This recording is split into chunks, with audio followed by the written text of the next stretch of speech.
Assalamualaikum warahmatullahi wabarakatuh. Hari ini kami ingin menerangkan tentang masalah pertuturan. Sebelum itu saya ingin menerangkan sedikit definisi masalah pertuturan. Masalah pertuturan ini menunjukkan ketidaksempurnaan sama ada dari segi bunyi, penguasaan bahasa ataupun gangguan semasa bertutur. Dan masalah pertuturan ini dialami sangat memberi kesan terhadap bunyi yang dikeluarkan oleh kanak-kanak.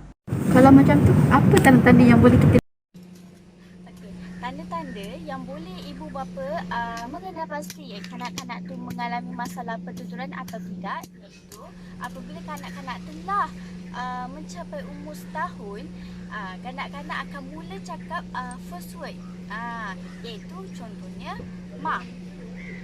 Mak ialah ibu. Okey. Yang kedua pula, tanda-tanda yang boleh ibu bapa mengenal pasti apabila kanak-kanak mencapai umur 2 tahun, 2 tahun lebih, di mana kanak-kanak umur ni dia akan boleh menggabungkan ayat seperti nak makan, nak minum. Dia umur 3 tahun pula, kanak-kanak ni dia boleh bercakap dengan 3 perkataan, iaitu saya nak main, saya nak makan, saya nak minum. Okey. Bila tiada ketiga-tiga cara ini, kanak-kanak telah mengalami masalah pertuturan. Kanak-kanak suka bersosial, tapi apakah faktor masalah pertuturan kanak-kanak? Faktor yang menyebab kanak-kanak mengalami masalah pertuturan dari segi berkomunikasi ialah yang pertama, ibu bapa kurang memberi perhatian kepada kanak-kanak, menyebabkan kanak-kanak kurang bercakap. Yang kedua, kurang rangsangan bermain dari segi pendidikan. Yang ketiga ialah fizikal yang lemah otot, lidah yang kejung dan mulut yang tidak normal. Yang terakhir ialah kanak-kanak ni telah mendapat pendedahan yang awal seperti televisyen, telefon dan tablet. Itu menyebabkan mereka kuranglah untuk bercakap lebih fasih.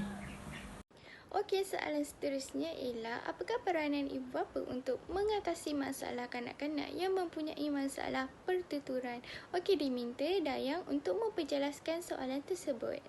Ibu bapa boleh melakukan ujian untuk mengesan kanak-kanak yang mengalami masalah dari segi kepelatan, kesukaran bertutur, ketakutan untuk bertutur. Dikenal pasti melalui senarai semak, melalui percakapan antara ibu bapa dan juga anak-anak sendiri. Ibu bapa boleh mendapatkan rawatan, temu janji dengan pakar. Baik, ada 3 penerangan yang berkaitan dengan perkara yang ibu bapa boleh lakukan kepada kanak-kanak.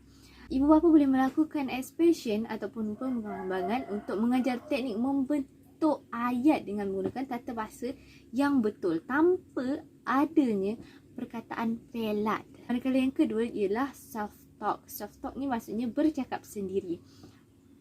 Ibu bapa menerangkan apa yang sedang dilakukan, mencegah daripada kanak-kanak yang mempunyai sakit diagnosis autism, iaitu kanak-kanak yang tidak aktif dalam bertutur ni. Manakala yang ketiga pula ialah parallel talk, iaitu bercakap seiring anak.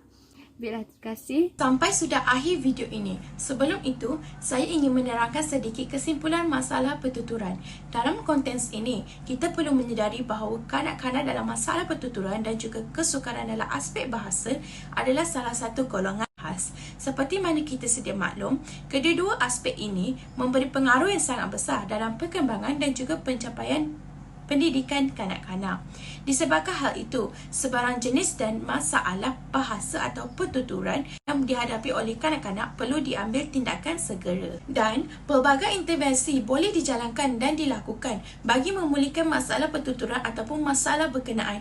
Pada waktu ini, pihak yang terlibat dalam pasukan pelbagai disiplin harus memainkan peranan masing-masing. Walaupun mereka dikategori sebagai kanak-kanak kurang upaya ataupun kanak-kanak golongan khas yang menghadapi masalah fizikal atau emosi tertentu, namun mereka juga sama seperti individu tipikal yang lain yang menginginkan hidup normal dan diterima oleh masyarakat luar. Itu sahaja kesimpulan saya. Sekian, terima kasih.